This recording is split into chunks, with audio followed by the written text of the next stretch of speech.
Anita, si querés ya podés empezar a grabar. Sí, ahí justo arranqué a grabar, Edith. Perfecto. Como ustedes verán, acá les puse en la portada un café que se llama Café Nitro de Starbucks. ¿Saben por qué se llama Nitro? ¿Lo escucharon hablar o mencionar? No. Es un café que tiene nitrógeno en forma de gas, o sea, es un café frío, acá lo tenemos, un café frío, cuyas burbujas están hechas de nitrógeno en forma gaseosa. El nitrógeno líquido se agrega al café y inmediatamente cuando alcanza las condiciones del ambiente se vaporiza y de ahí se forman las burbujas. Es un café que se está vendiendo en algunos países como Nueva Zelanda, creo que Canadá, no sé si Estados Unidos, son muy pocos los que lo tienen, porque obviamente tienen que tener nitrógeno líquido a disposición. Entonces, nos podemos preguntar, el nitrógeno que es un gas, en las condiciones del ambiente, pero con ciertas situaciones de presión y temperatura, lo podemos pasar al estado líquido. Otra aplicación de nitrógeno líquido, ustedes la ven todos los días. Ya saben, habrán visto algunas botellas de agua mineral, precisamente, que son muy frágiles. Cuando una vez que la abren, el plástico es muy frágil, pero cerradas se mantiene bastante rígido. Eso sucede porque en la embotelladora se agrega una gota de nitrógeno líquido al agua, que como es nitrógeno es inerte, ¿sí? De esa manera le confiere más resistencia al plástico. Y es más fácil después ese material, la botella necesita menos cantidad de plástico y es más fácil de comprimir. Yo les podría preguntar a ustedes, así vamos haciendo como una breve introducción. Si este café le podrían poner dióxido de carbono, porque el dióxido de carbono es conocido por ustedes, ¿no es así? En estado sólido, por ejemplo, ¿cómo se llama? Hielo seco. El hielo seco. Entonces, si podría agregarle hielo seco acá, y la verdad que sí, porque inmediatamente que pase el hielo seco pasará a vapor y hará lo mismo. La diferencia es que el dióxido de carbono, ¿sí? Con el café interactúa, acidificando, porque el dióxido de carbono más el agua forma bicarbonatos y eso acidifica. Entonces no sería tan agradable como es algo inerte. Las burbujitas del nitrógeno son bien chiquitas, ¿no? Y el dióxido de carbono se expande muchísimo más en una bebida. Piensen en una soda o piensen en una gaseosa. Pero lo que más me llama la atención, porque estas sustancias puras que les hablé recién, que fueron el nitrógeno, el agua, bueno, acá puse el helio, el dióxido de carbono, que están en distintos estados, es bastante lógico, porque cambiando las condiciones de presión y temperatura se puede lograr que estén sólidas, líquidas o gaseosas. Pero el aire, a pesar que es una mezcla de gases, también se puede considerar una sustancia pura, porque por definición decimos que una sustancia pura es aquella que presenta una composición química estable. Por lo tanto, los gases del aire no reaccionan en ningún momento entre ellos y tienen una composición química estable. Por eso cuando hacíamos los problemas con Eunice, hablaba de aire, el aire que está en un ciclo, y siempre era el aire, porque el aire se puede considerar como sustancia pura, con un peso molecular que ya lo conocemos, ¿no? ¿Cuánto era el peso molecular del aire? 29 gramos por 29 gramos por mol. Entonces también podemos tener aire en estado de líquido comprimido perfectamente, ¿sí?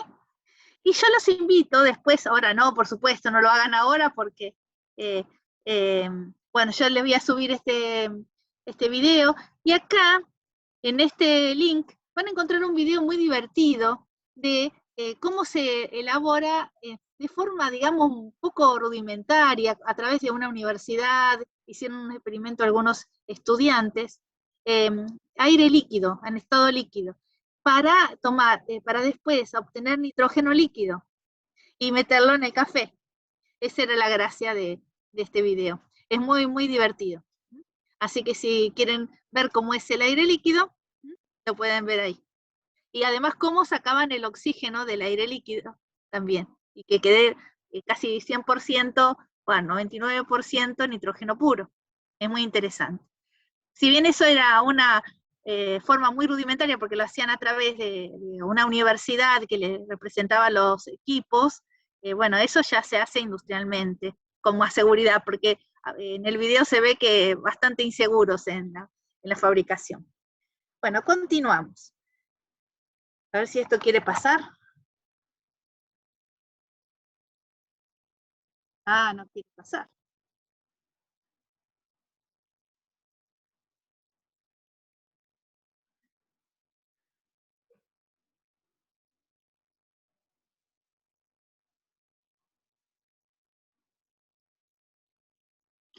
Bueno, entonces hay dos tipos clásicas de sustancias. Esto lo vieron recién con Fernanda.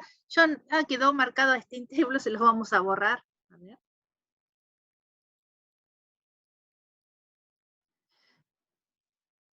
Hay dos tipos de sustancias clásicas que se pueden analizar en forma general.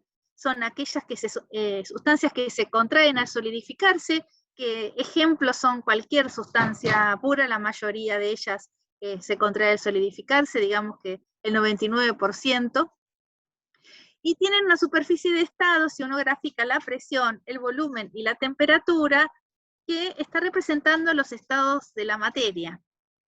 Esta zona, marcada con celeste, representa el estado sólido, este naranja al estado líquido, el violeta al vapor, el gas está como representado con blanco, y a la vez tenemos zonas bifásicas, zonas de equilibrio líquido-vapor, como la amarilla, zonas de equilibrio líquido-sólido, como la zona roja esta, y zonas de equilibrio sólido-vapor, como la verde. Y vemos que hay una línea donde coexisten los tres estados de la materia.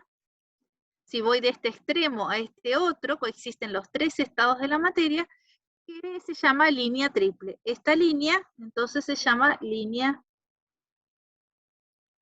triple. Entonces ahora ustedes tienen la pantalla bien grande, ahora no se me pueden quejar. Me van a decir ustedes, ¿dónde está el punto crítico que tanto les estuvimos hablando en la clase anterior? Márquenlo ustedes con su dedo, yo no lo puedo ver, pero ahora lo voy a hacer inmediatamente para que ustedes lo verifiquen. El punto crítico está en este lugar. ¿Todos lo llegaron a entender? Sí. ¿Sí? Es justamente el vértice de la campana líquido-vapor.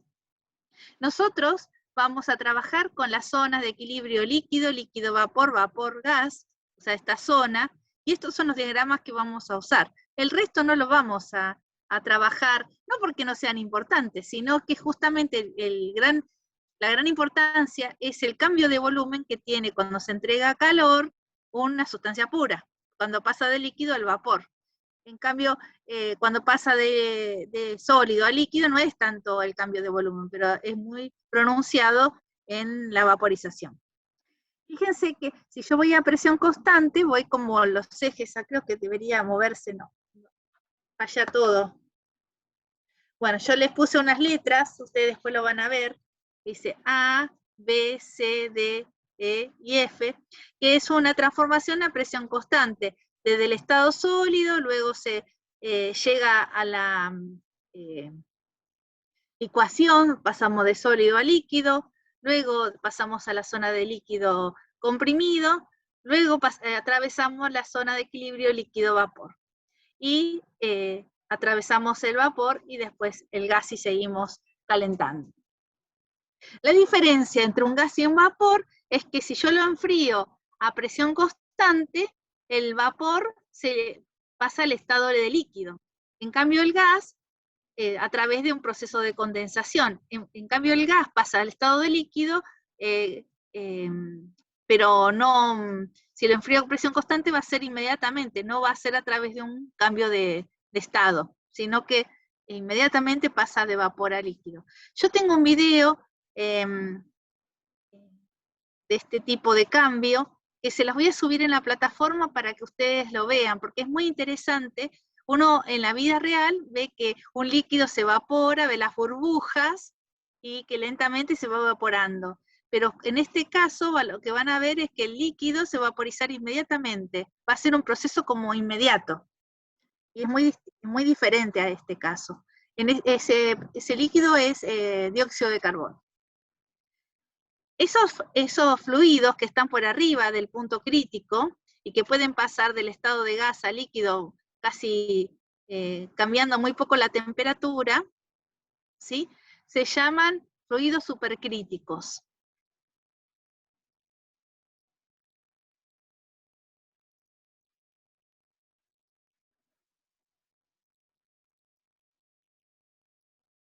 Son muy interesantes, en especial el dióxido de carbono tiene una importancia fundamental en la tecnología de los alimentos.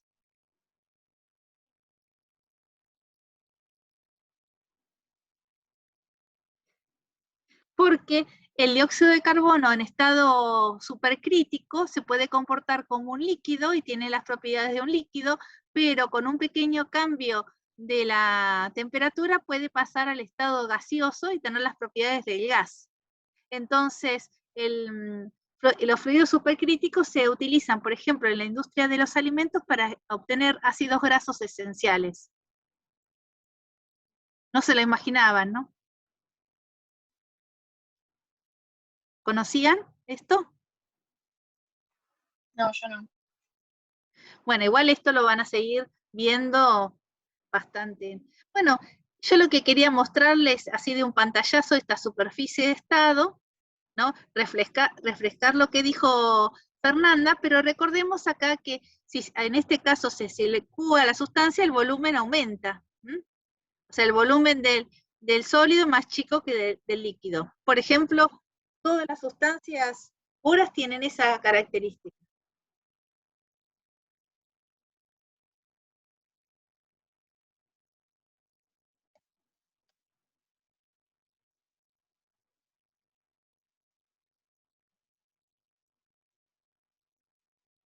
Voy a volver a ver si puedo correr la diapositiva, porque se ha enojado conmigo.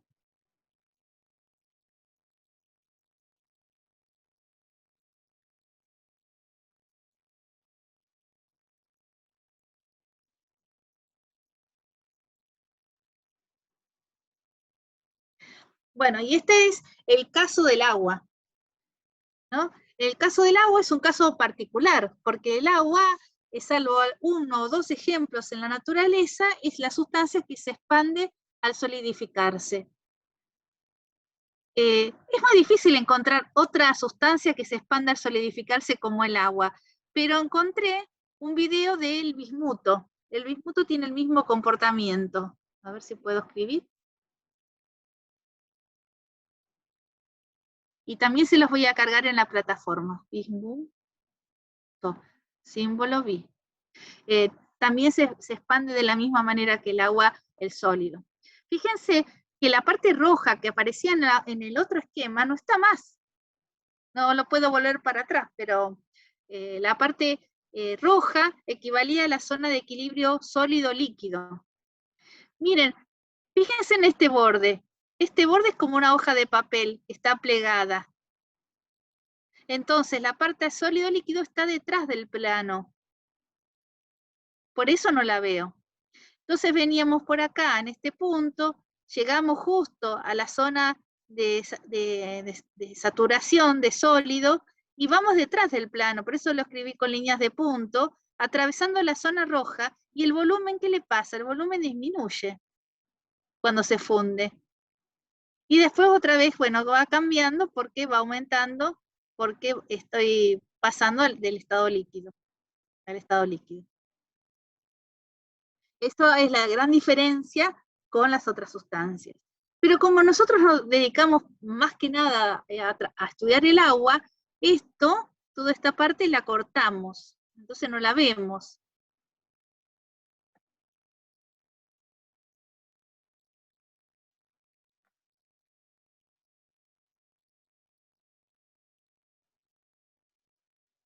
Perdón que tengo que entrar y salir, pero no quiere pasarme la diapositiva. Debe haber algún programa que me está sacando la memoria. Si lo cerrás y lo volvés a abrir, profe, por ahí se solucionan. Bueno, puede ser. Si cerrás el archivo. La otra vez nos pasó algo así en biología y se solucionó haciendo eso.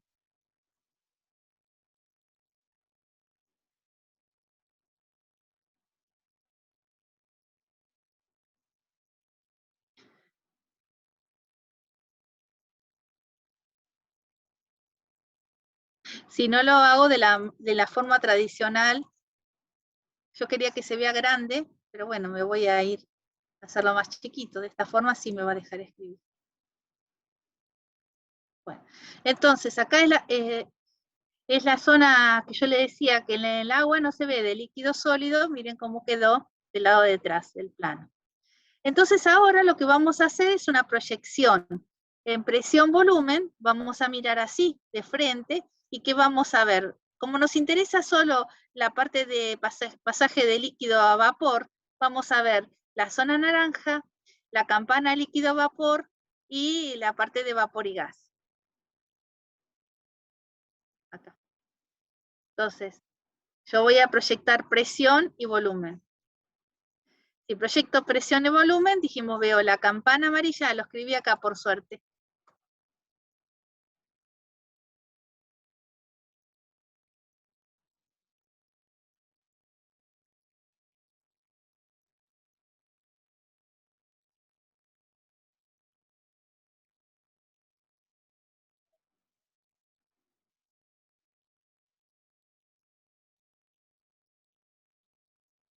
Entonces, esta zona amarilla es esta campana. Las isobaras en la zona de equilibrio líquido-vapor son paralelas al eje de los volúmenes. Y vienen así. Primero caen, ¿no? Luego van paralelas y para luego seguir cayendo. Estas son las isotermas. Y las isobaras y las isotermas en la zona de equilibrio líquido-vapor son unívocas, o sea, una depende de la otra. Entonces, en esta zona, en la zona de equilibrio líquido-vapor. En la zona de equilibrio líquido-vapor, veo el punto crítico y su correspondiente presión crítica. Pero también veo la temperatura crítica. ¿Sí? La isoterma de temperatura crítica. Por otro lado, del punto crítico me divide a la curva en dos. Una que sería esta curva celeste, donde está el vapor saturado, y en el otro la curva verde que me está marcando al líquido saturado. Estamos en la tabla, tengo que buscar para ver la zona de líquido-vapor, lo que dice propiedades del agua saturada, líquido-vapor, tabla de presiones. Y entonces entro con la presión y leo la temperatura que se llama de saturación. Está muy chiquitito, ¿no? A ver si lo puedo agrandar un poquito.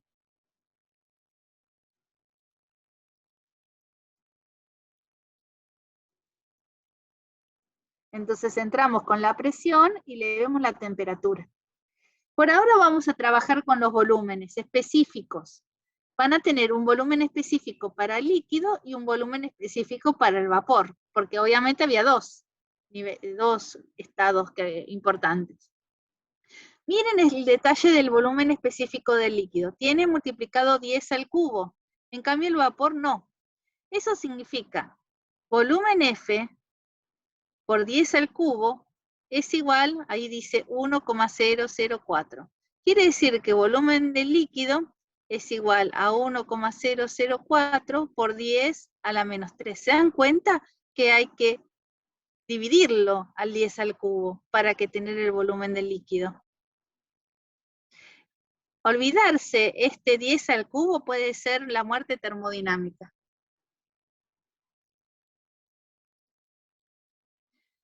Ahora, si otra vez volvemos a esta figura,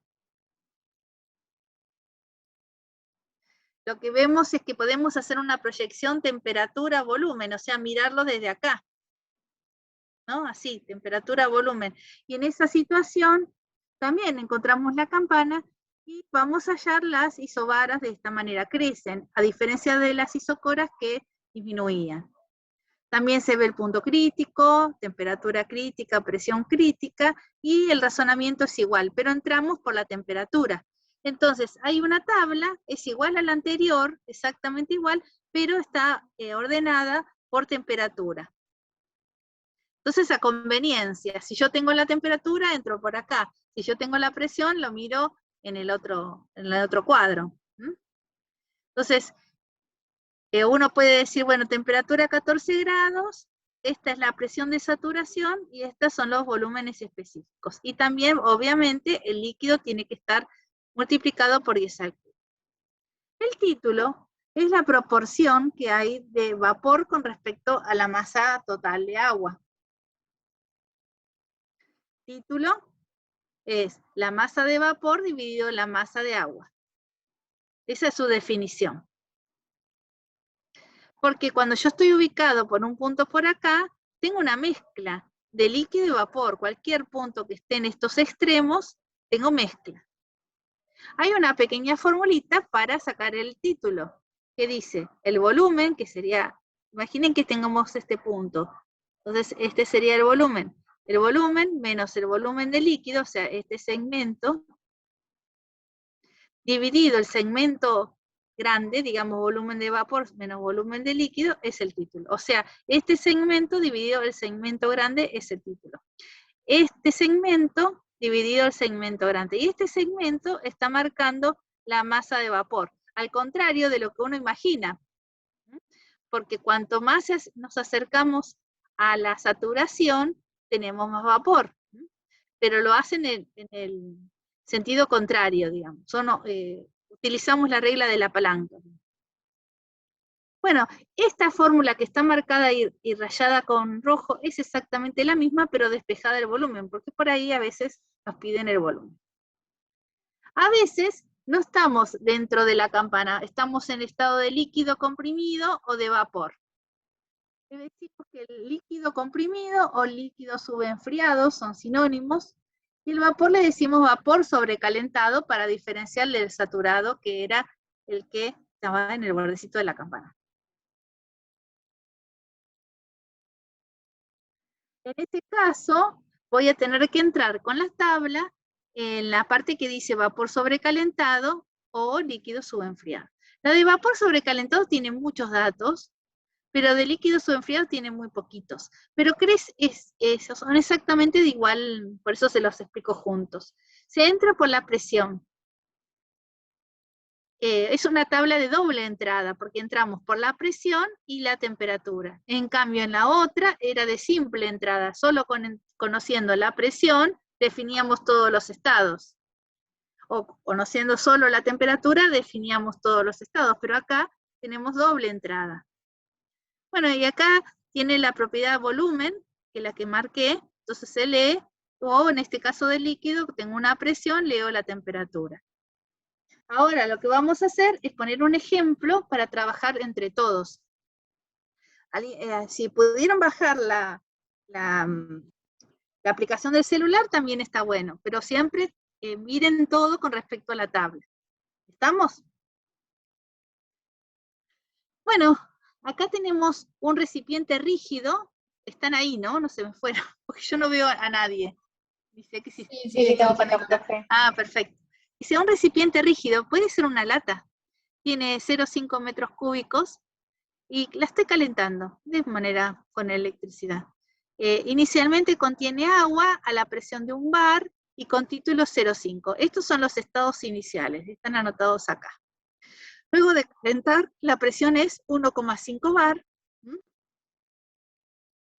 Y me preguntan que haya la temperatura en cada estado, la masa de vapor presente en cada estado, y si se continúa el calentamiento, determina la presión en la cual el agua se encuentra como vapor saturado. Entonces, antes que nada me voy a dibujar un esquema de la situación. Es un esquema porque realmente el diagrama real no lo conozco. En este diagrama, que es presión, porque nos dan la presión inicial en la presión final, presión, volumen, voy a dibujar las isotermas. Las isotermas vienen así.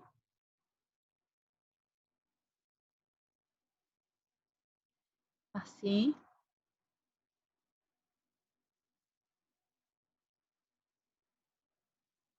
Ahí dibujé unas cuantas isotermas. Entonces, imaginemos que esta presión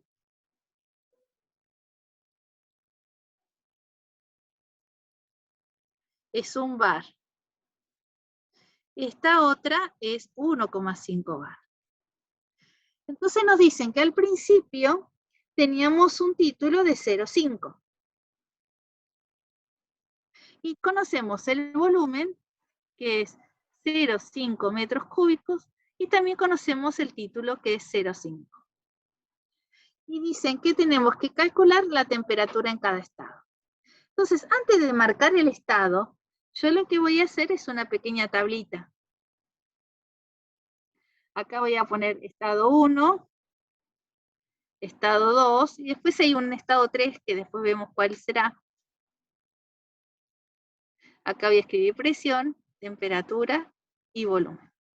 Y acá de paso le voy a poner títulos si es que hay. La presión es, de 1 es 1 bar. Y el título es 0,5. Entonces, nosotros tenemos que completar esta tabla. Ir a la tabla de saturación, de la que entramos con un solo dato.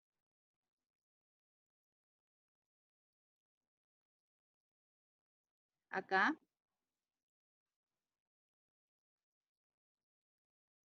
Y buscar un bar. Acá lo tenemos. La temperatura es 99,63.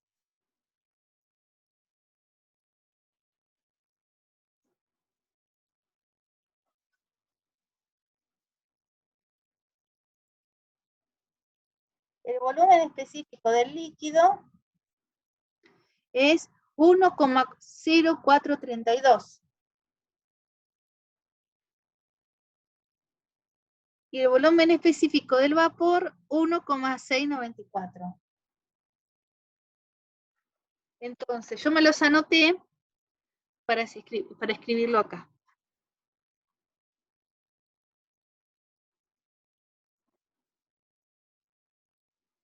Volumen de líquido, 1,0432 por 10 a la menos 3.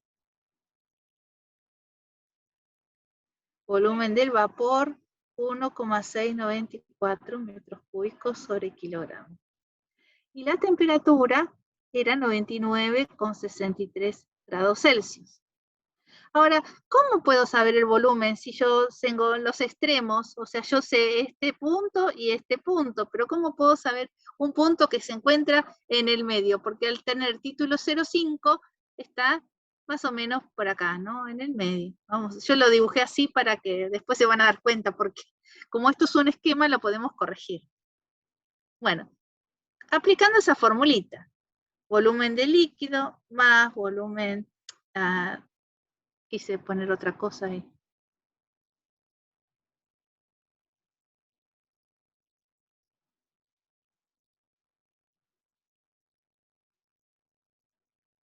Bueno, ahí está.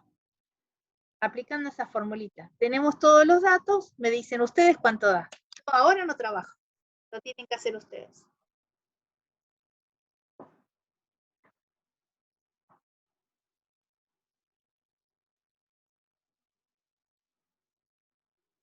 Ahora descanso.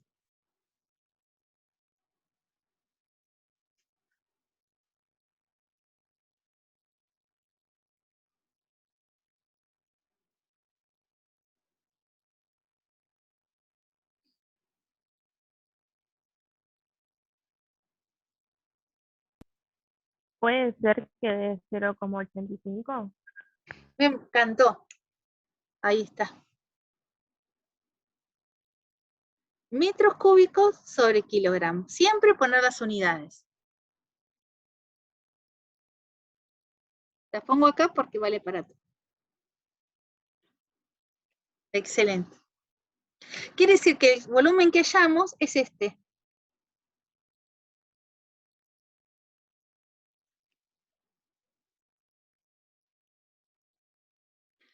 ¿Alguien no lo entendió?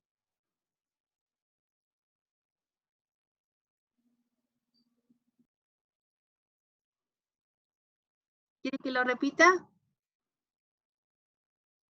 Lo que no entiendo es por qué ubicamos 0,85 como, no sé cómo decirlo, o sea, sí entiendo por qué está dentro de la campana, pero lo que no entiendo es por qué estaría como muy a la derecha, No, es que en realidad es un o es esquema. En aproximado. este tipo de diagramas, esta zona es muy empinadita y esta es mucho más ancha.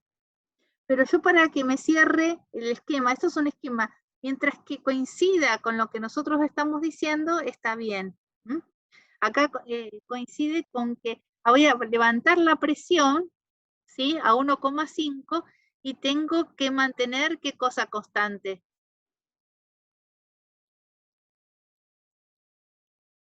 ¿Qué se va a mantener constante si esto es una lata? El volumen. Claro, el volumen específico, el valor 0,85 se mantiene constante porque es el mismo volumen, pero también es la misma masa. Entonces en el estado 2 tengo 0,85, tengo 1,5 bar, y ahora lo que tenemos que saber es qué pasa en el estado 2, si también tengo un estado de equilibrio. Entonces eso lo tenemos que resolver de esta manera. Ir a la tabla,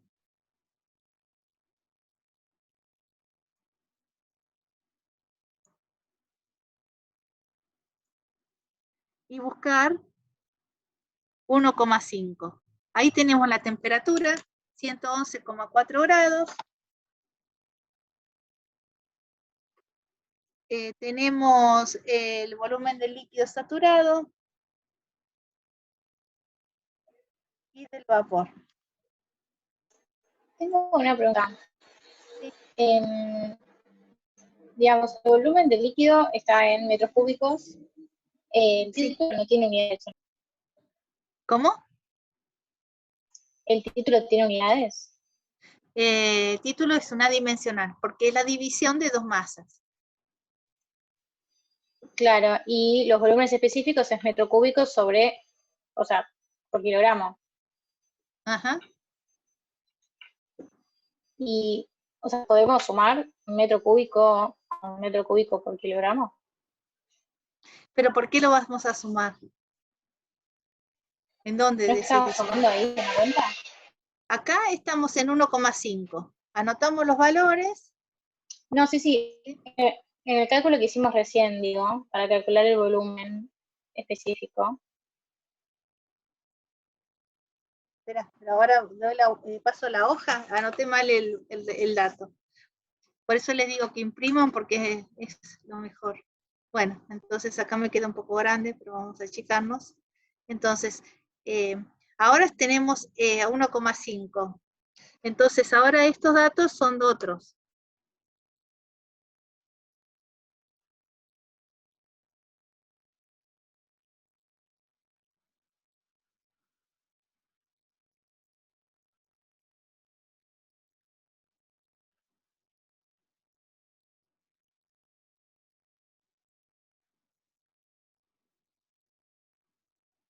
Bueno, entonces acá la temperatura era 111,4 grados Celsius y nos falta el título.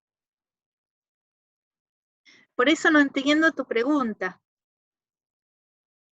No, ya está. Es que, Ah, o sea, estamos viendo, o sea, antes habíamos trabajado con, digamos, la letra B corta G y la letra B corta F, y vos pusiste líquido, o sea, L de líquido y B de vapor, como que me te confundió eso y confundiste había con anotado mal eso. un dato, pero ya No, lo es corregí, que sí. F es fluido y el G de gas. Eso es indistinto. Yo a veces uso la forma que normalmente se usa, que es B prima, se le llama líquido, y W prima al vapor. A mí me parece mucho más Claro. práctico porque para mí es más rápido para escribir. Sí, también.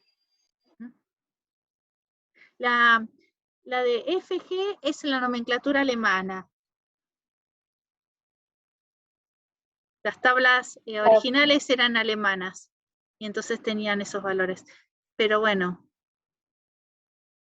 a mí me gusta esta. Sí, también igual. Es lo mismo.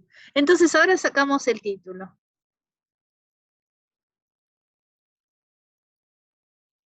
Bueno, ahí me puse con lo que me gusta a mí. Yo para seguir lo de lo que había explicado Fernanda con L y con B, pero bueno, puse así para que todos puedan ver que era lo mismo.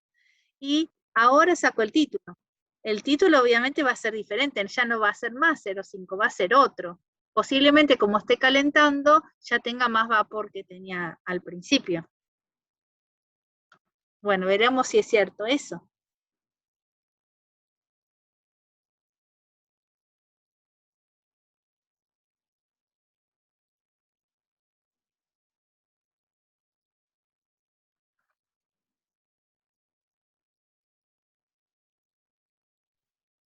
A mí me quedó 0,73.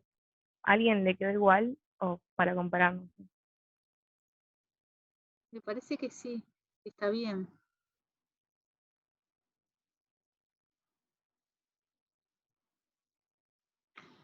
¿Alguien más? Yo todavía estoy buscando los datos de la tabla porque quería usar la misma. Esperamos, dale, vos decinos. Acá dice Macarena que le dio lo mismo. Decinos, te esperamos, para eso estamos. Lo importante es que todos lo entendamos. No pasa nada.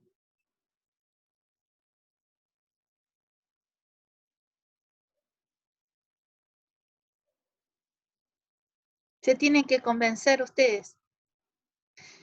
También yo hice un video para aquellos alumnos que se perdieron un poco con cómo buscar los datos en tabla y cómo interpolar. Y lo subí a YouTube. Le puse cómo buscar datos en tabla y cómo interpolar sin morir en el intento. Así que después les dejo el link y ustedes si no entienden, no se acuerdan cómo era, buscan el video y ahí les resume todo. Porque es como que me cansé de explicar siempre lo mismo. Lo hice una sola vez y listo. Dale, buenísimo. Gracias, A profe. mí Dale. sigue sin darme lo que habíamos calculado antes, no sé. ¿El Bueno, igual no, lo pregunto después, 0,85? porque El sí, no, 0,85 no no sé, te no da, me da porque eso. pusiste el 10 a la Sí. menos 3. Poné los paréntesis en la calculadora. Normalmente Ay, pasa es eso. verdad, qué tonta. Sí, sí, No, sí, no es sos verdad. tonta, es así, uno se equivoca. Y así se aprende.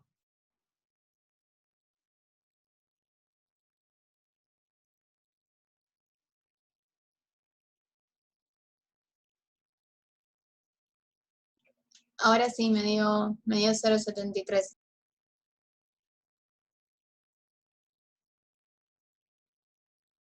Perfecto. ¿Estamos todos de acuerdo? Llegamos hasta acá. Y nos sigue este problema porque dicen, bueno, hay que seguir calentando. Se continúa calentando y determina la presión en la cual el agua se encuentra toda como vapor saturado. Entonces, uno se imagina que, no puedo, a ver si puedo volver acá. Voy a cambiar el color.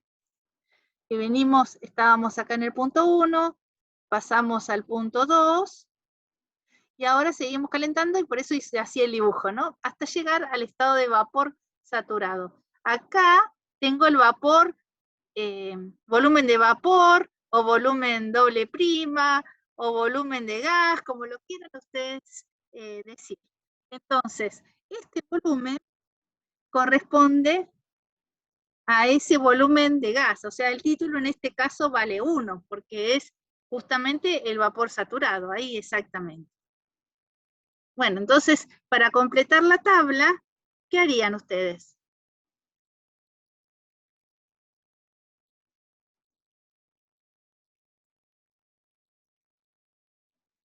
Miremos la tabla.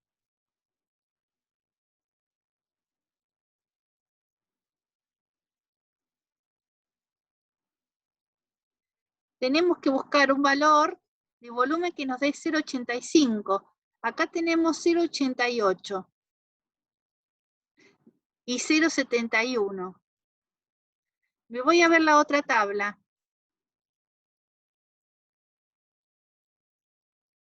Se me terminó acá la... la tabla. A ver si ustedes lo pueden encontrar. Un número que nos dé lo más parecido a 0,85.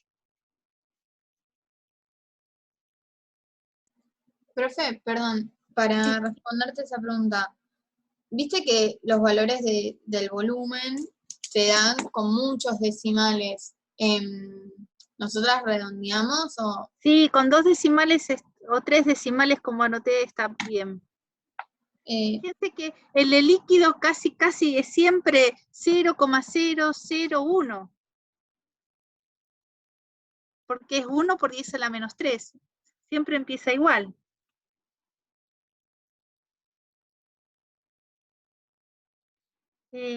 Acá, así les enseño a interpolar. Suponiendo que no tengo otra tabla, por ahí ustedes tengan más precisión que yo. Yo tendría que buscar un valor que me dé 0,85, pero lamentablemente acá veo, esta que entra con la presión, no sé si ustedes la ven, en volumen de vapor, encuentro que tengo 0,8857, pero también tengo 0,7187. O sea que sé que la presión está entre 2 y 2,5 bar.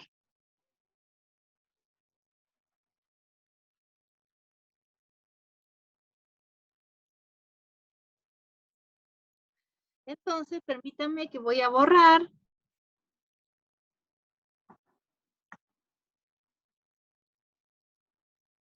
Y les enseño a interpolar.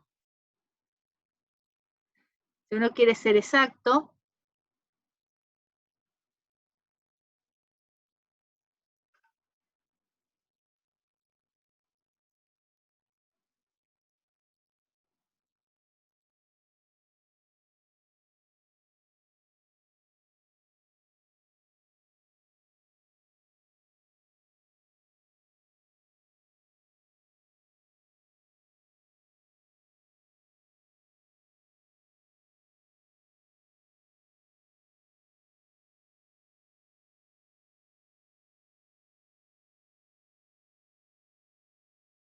había dicho, con 2 bar, el volumen del vapor era 0,8857. Y con 2,5 bar, el volumen de vapor es 0,7187. Entonces, mi número es 0,85. Y la presión, no la conozco. Está entre esos dos. Entonces, hagamos este ejemplo. Un diagrama donde yo tenga la presión y el volumen. Aquí voy a poner 2 y el valor del volumen. Perdón, acá.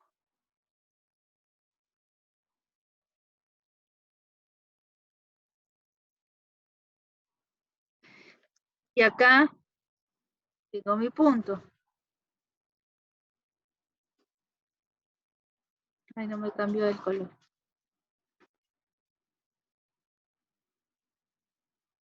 Y ahora voy a tener 2,5 bar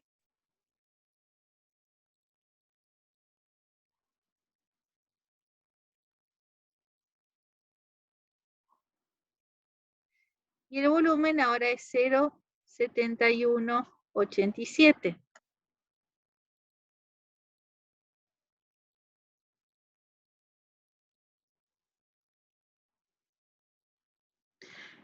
Mi punto, el que quiero averiguar, es 0,85. Lo podría dibujar más o menos por acá porque está más pegado al 0,88. Entonces, voy a dibujar un triángulo rectángulo. Por ahí está muy clarito.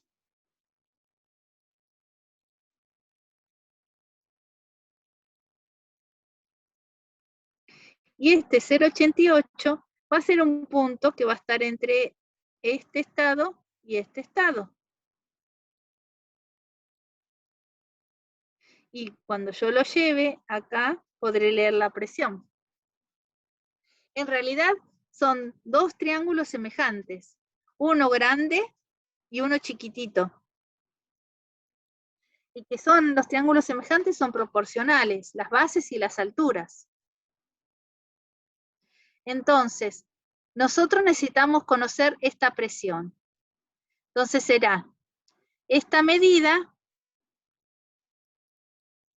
que yo tengo acá, de este, perdón, voy a poner otro color.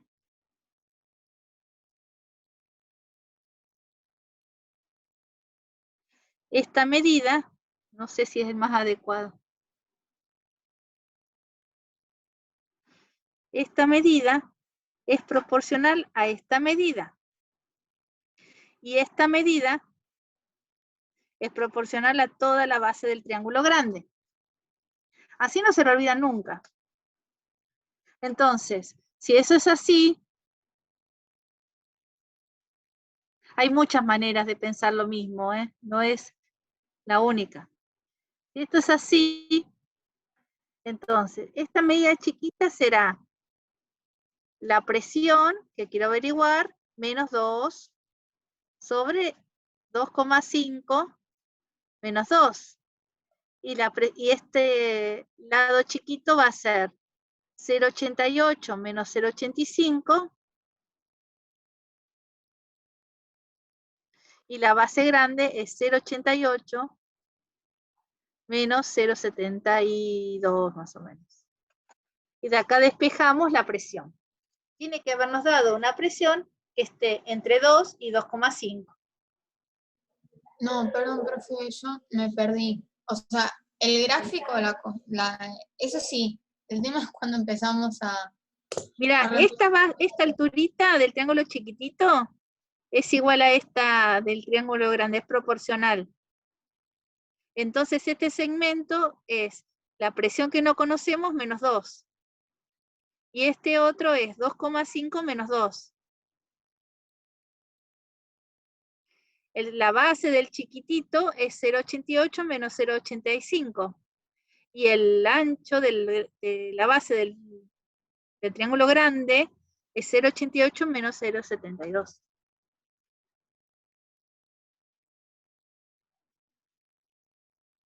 ¿Ahora sí? No, perdón, no veo, no lo veo. ¿Vos entendés que este triángulo que se forma acá es proporcional al triángulo grande? Sí, Entonces, la altura del triángulo chiquito es proporcional a la altura del triángulo grande. La base del chiquito es proporcional a la base del grande. Son los segmentos. La altura de chiquito es este punto que no conoces, menos 2. ok, ahora sí lo estoy viendo. ¿Alguien puso en el chat algo?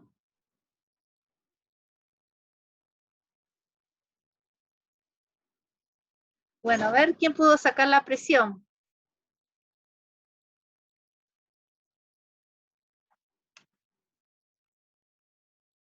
Manu. 2,107 puede ser. ¿Está bien? ¿Eso es lógico? Tiene que dar Sí, es así un lógico, número. pero Claro, tiene que dar un número entre 2 y 2,5.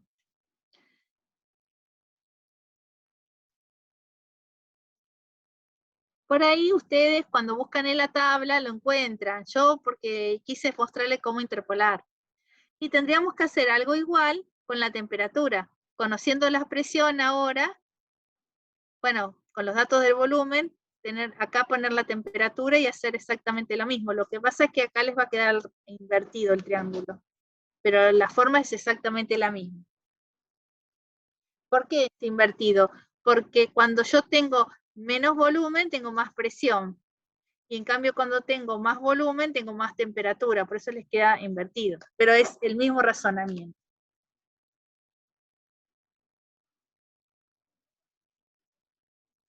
Ahora vamos a hacer una pregunta. ¿Alguien se imagina cómo calcular la masa que hay ahí adentro?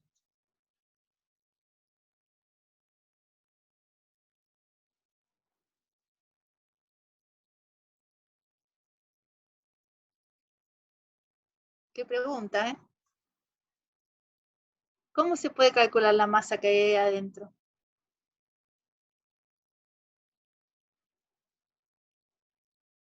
¿Qué necesitamos para conocer la masa?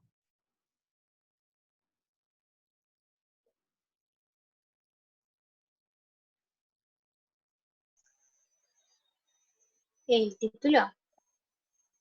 ¿No? El volumen del recipiente, ¿sí?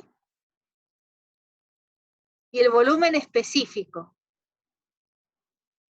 Recordando que el volumen específico, que lo conocemos, es 0,85, es el volumen dividido la masa.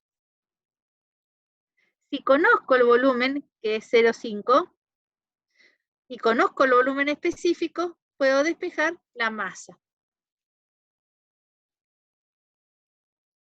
Esta no es masa de líquido ni masa de vapor, es la masa de agua total que hay adentro.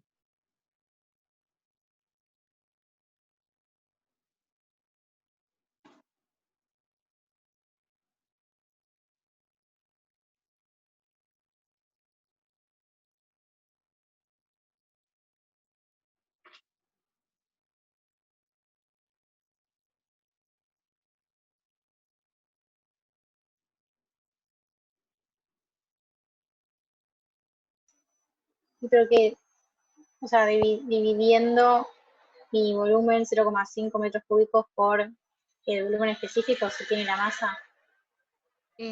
Exactamente. Ah, genial. Siempre hay que poner las unidades, ¿sí? Les tiene que quedar en kilos.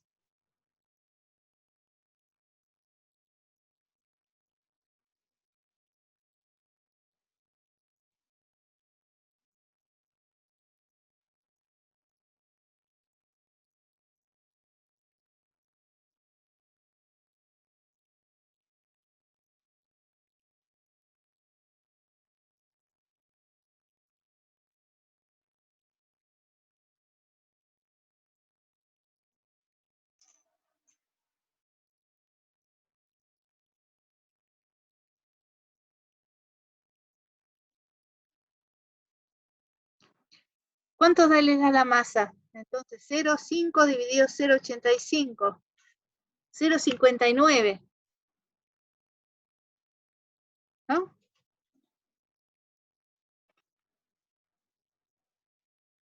¿Está bien? 0,59. Sí, me dio lo mismo, profe. 0,5 Ustedes, dividido 0,85. el volumen es 0,5.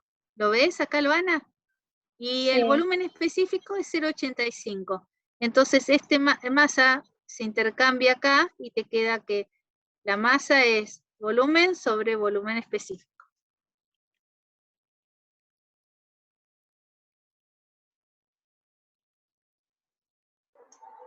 0,6 me 0,58. Ah, buenísimo, buenísimo. Ahora, la pregunta que decía acá es la masa de vapor presente en cada estado, pero nosotros le estamos respondiendo la masa de agua total, no le estamos respondiendo la masa de vapor presente en cada estado. Entonces, ¿cómo podemos saber la masa de vapor presente en cada estado? Al final, tengo título 1, todo se convirtió en vapor y era 0,58. Pero acá son distintos. La ¿Qué hago para multiplicamos saber por cada volumen título? específico, ¿no? No, por cada título. Porque el título ¿Por qué por cada título? es Ah, claro, sí, sí, sí. masa de vapor Perdón. sobre masa total. Es la hora.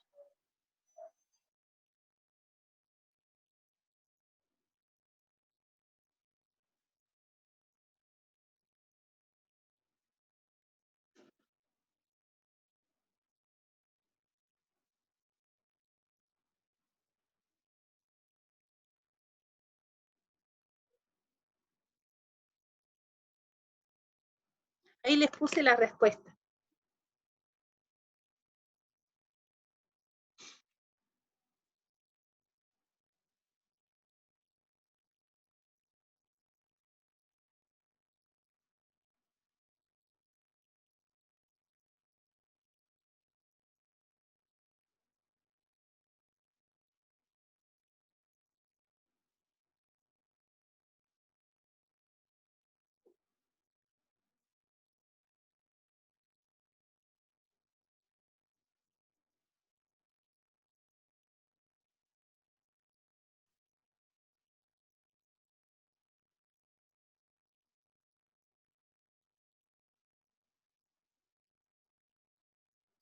Bueno, terminamos el problema 1.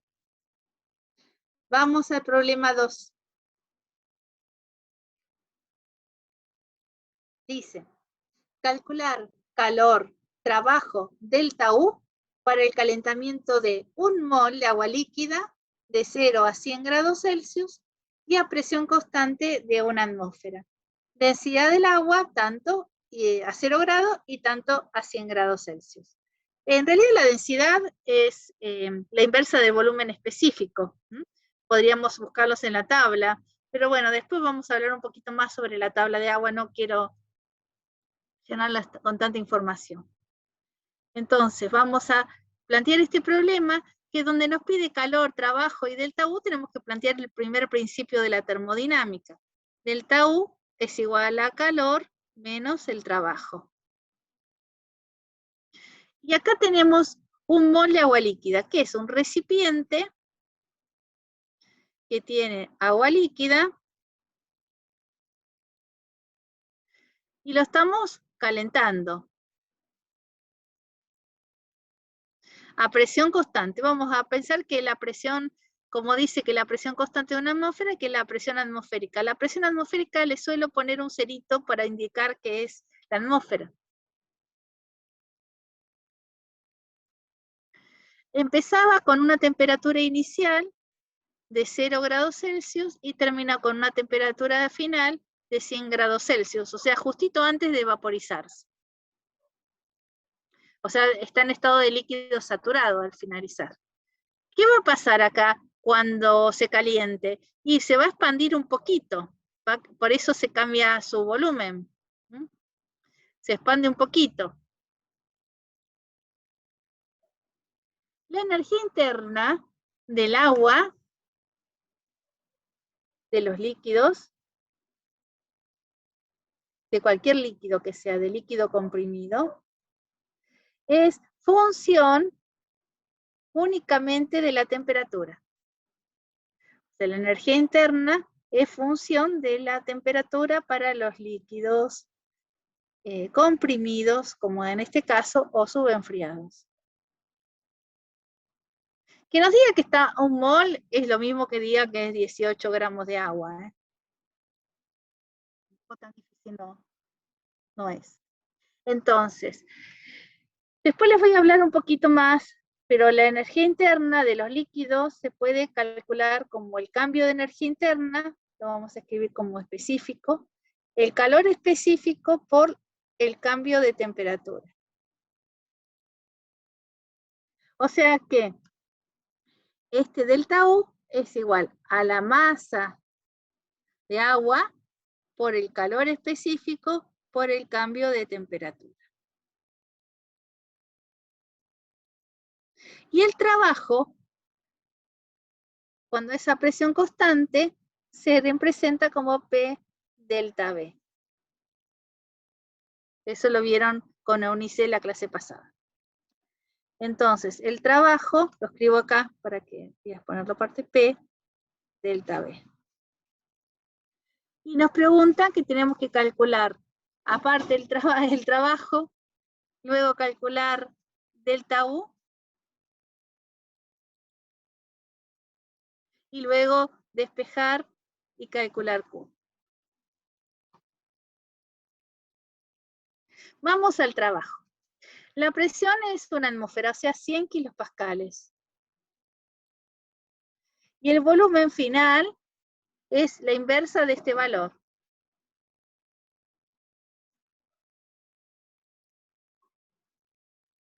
Y el volumen inicial es la inversa de este valor.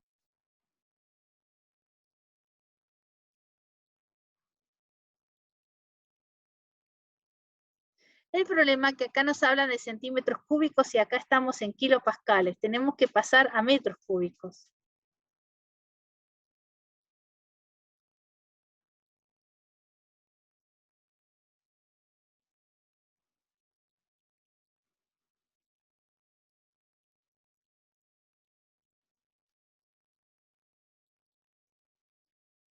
Ahí hice la conversión.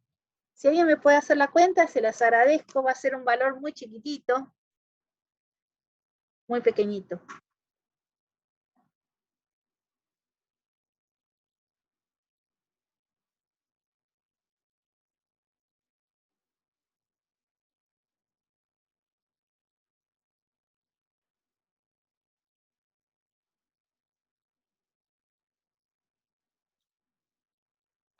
Perdón, profe, ¿de dónde sacamos esos delta B? Estos volúmenes de los datos que tenemos Sí, acá de la densidad. Pero los bien, volúmenes bien. son la inversa de la densidad. Me olvidé de multiplicarlo por 18 kilogramos. Ay, no. 18 por 10 a la menos 3 kilogramos.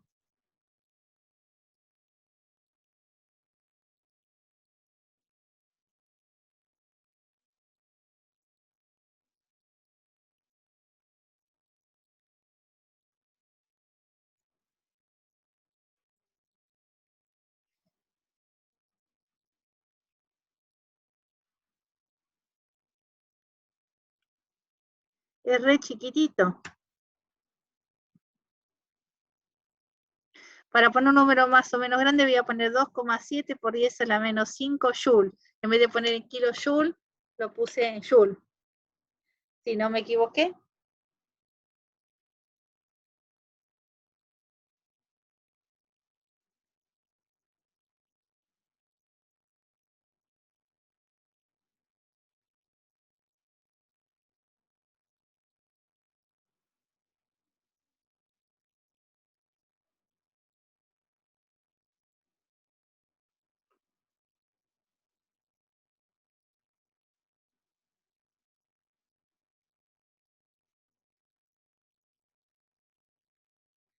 ¿Llegaron todos a ese resultado? Sí. Bueno, entonces ya tenemos el trabajo que es nada, porque aquí se expande. ¿Cuánto cambia el volumen? Casi nada si cambio la temperatura de 0 a 100 en el agua. Casi no veo ningún cambio. Evidentemente, una expansión es prácticamente despreciable. ¿Qué pasa? Esto ya lo tenemos calculado. El trabajo ya está calculado. ¿Qué pasa con delta U? Lo habíamos escrito acá. Delta U es la masa por el calor específico por la diferencia de temperatura. La masa es 18 por 10 a la menos, está el calor específico en caloría, gramo, grado Celsius. Vamos a poner gramo entonces, 18 gramos.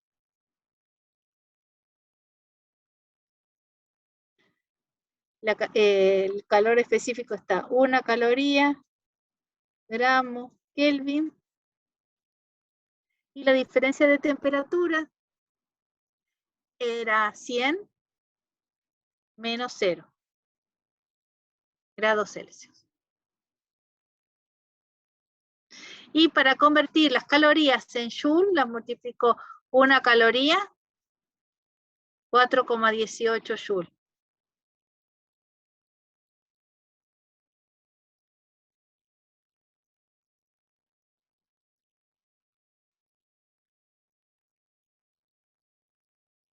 Esto me da 7,524 joule.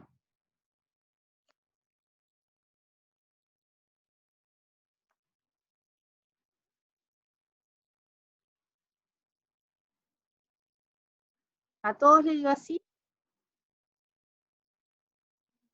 Perdón, a mí no me da con coma. Tipo, me da el valor, pero no con coma. ¿Cómo? ¿Cuánto te da? 7000. Sí, a mí también me dio eso. 18. Ah, sí, puede ser. Sí, 7000. Yo lo transformé en kilojoule. Tenés razón. Por ejemplo, o sea, es como que tenés los grados Celsius arriba y los Kelvin Buena abajo. pregunta, muy buena pregunta. ¿Y por qué no lo convertí al Kelvin a Celsius o al Celsius a Kelvin? O sea, supongo que para mantener unas unidades y que te quede Joule, pero no Sí, entiendo pero no sé, las cosas no son para mantener algo, sino que tiene una explicación. Cuando yo trabajo con el calor específico, la clase que viene le voy a dar más detalles sobre eso. El calor específico se define como la energía que se le debe administrar, en este caso al agua, para elevar 1 grado su temperatura. Para elevar 1 grado, podés hacerlo en grado Kelvin o en grado Celsius y el resultado va a ser el mismo. El delta T es 1 grado. Entonces este Kelvin, ay, no lo puedo escribir ahora, ¿qué pasa? Este Kelvin proviene de una diferencia de temperatura, como hay acá.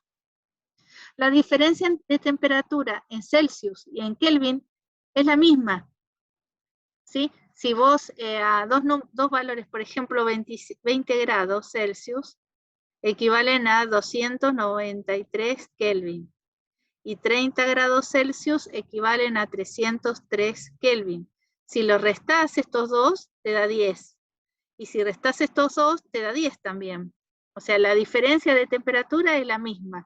Por eso ahí la diferencia de temperatura se habla de grados centígrados. Vos decís que acá hay 10 grados centígrados de diferencia. Porque las dos escalas de temperatura son centígradas, Celsius y Kelvin. Es un error decir que este es 20 grados centígrados. Cuando hablas de grados centígrados, te puedes referirte a cualquiera de las dos escalas de temperatura. Entonces, cuando se dice de grados centígrados, vos sabés que en realidad podés eliminar sin convertir. Claro, buenísimo, gracias, profe. No, de nada. Igual vamos a hablarlo con más detalle. Y ya se nos está haciendo la hora, pero nos queda la última partecita, que la más, voy a borrar un poco esto para...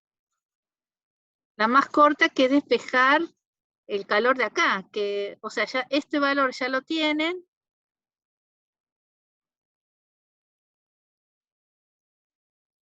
Este valor ya lo tenemos, que es 7524 Joule. Este valor ya lo tenemos, que era 2,7 por 10 a la menos 5 Joule, y despejamos Q. Obviamente que es totalmente despreciable el trabajo, ¿no? Este que está restando pasa para el otro lado sumando. Es totalmente despreciable. Entonces, más o menos esto, el calor es 7,5 kilojoules.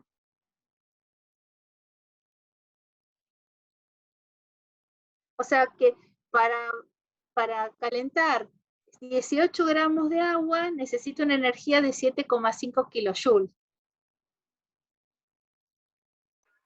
Claro.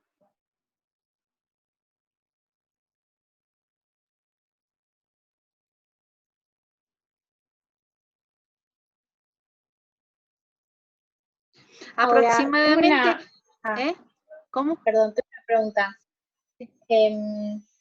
O sea, yo conociendo igual el CP del agua no podría haber obtenido el mismo dato, si no. ¿Cómo? Si no tenía que... Yo conociendo el calor específico del agua a presión constante, también podría llegar a esto, ¿no? Trabajando con los CP. En realidad, para los líquidos no se habla ni de CP ni de CB, se habla de C.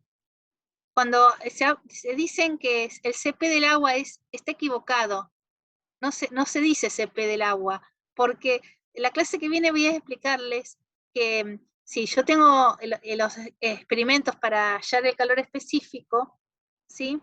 Se hacen a presión constante o a volumen constante, y en el caso del agua es exactamente lo mismo, hacerlo de una manera o de la otra, y el valor es el mismo y es C.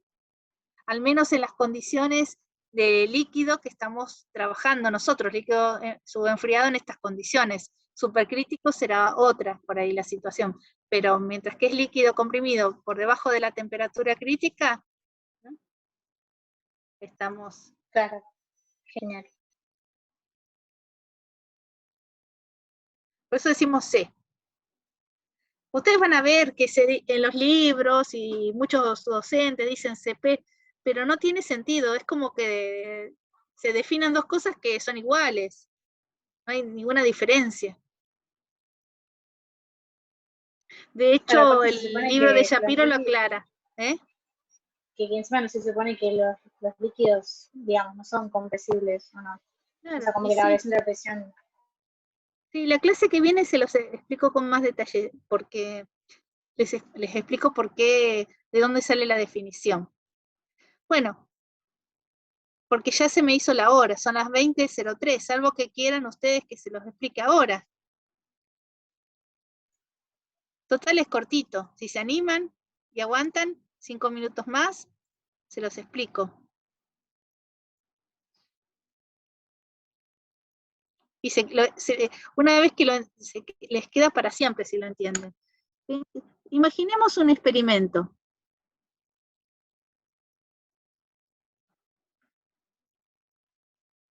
Ay, qué torcido me salió.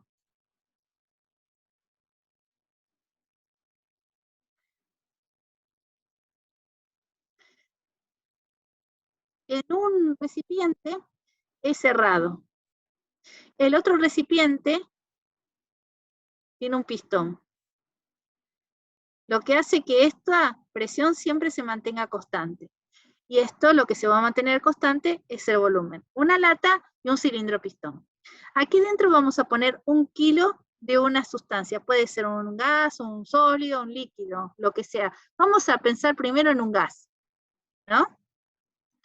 Luego vamos a calentar.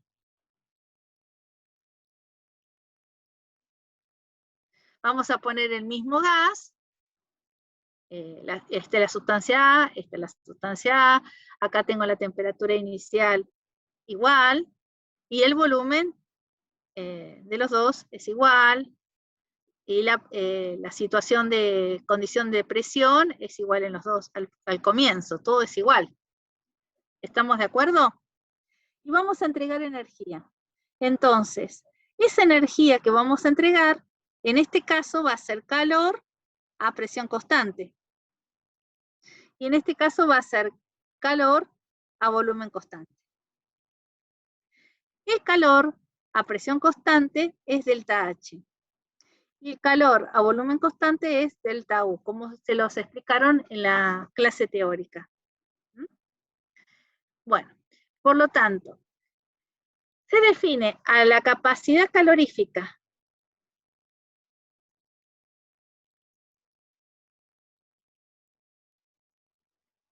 al cambio de la energía suministrada por calor con respecto al cambio de temperatura.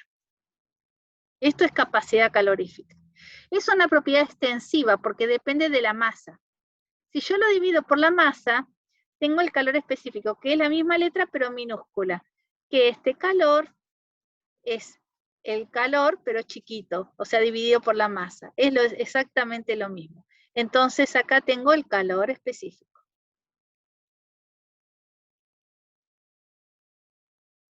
El calor específico obtenido a presión constante se va a evaluar como entonces el cambio del calor a presión constante con respecto a la temperatura. Y el cambio a volumen constante se va a evaluar como el cambio del calor con respecto al volumen constante, perdón, con respecto a la temperatura. Ahora si esto es un gas que tengo encerrado acá, ¿en dónde tuve que entregar más energía? Vamos a ponerle en el rojo. En el rojo. O en el azul. ¿Por qué? Porque parte de la energía que yo le dé con el calor la va a usar para hacer trabajo de expansión. Exactamente. Entonces, si es un gas, uy, este color no me sirve para nada. Si es un gas, entonces, si es un gas, el Cp es mayor que el Cv. ¿Y cuánto mayor? Cp menos Cv es la constante universal de los gases. Esto sí es un gas. Si es un líquido, imaginemos que hacemos los dos experimentos con agua. ¿Piensan que cambiará mucho por lo que calculamos recién, que el trabajo era mínimo, la energía para levantar el pistón? Era casi despreciable. ¿Cambia mucho el Cp con respecto al Cv? No. Por eso no se habla ni de Cp ni de Cv para los líquidos y los sólidos, que se hagan el mismo experimento, se habla de calor específico. ¿Quedó claro? Por otro lado, les quiero decir que esta nomenclatura, esta definición, es totalmente anticuada y vieja. La vamos a tachar porque ya no se usa más. ¿Por qué no se usa más? Imaginemos que ahora quiero calentar lo mismo, hacer lo mismo, el mismo experimento, pero en vez de calentar, lo voy a ponerles una paleta en los dos. Total, que aumente la temperatura 1 grado Celsius, igual que en el caso anterior, ¿no? Que cambie la temperatura, lo mismo, pero calentando, moviéndolo con una paleta. O sea, el esfuerzo va a ser el mismo. Entonces, si el esfuerzo es el mismo, ya no puedo hablar de que entregué calor. Te voy a decir que entregué trabajo. Entonces, esto no sería correcto.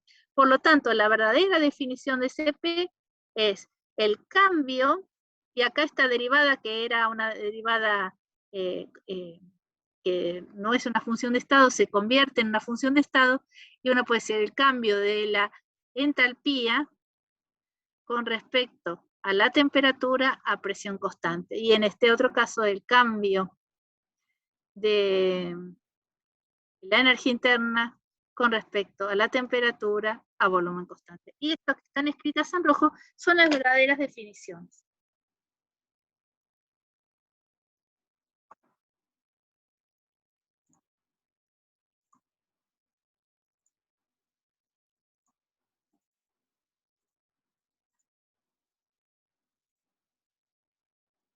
Bueno, chicos, voy a dejar de compartir. Voy a guardar antes. Espero que les haya servido. Les voy a dejar esto más todos los videos que les prometí. Y si tienen tiempo, recuerden de mirar ese del café, que está bueno. Dale, buenísimo, profe, entonces. Nos vemos el miércoles. Nos vemos el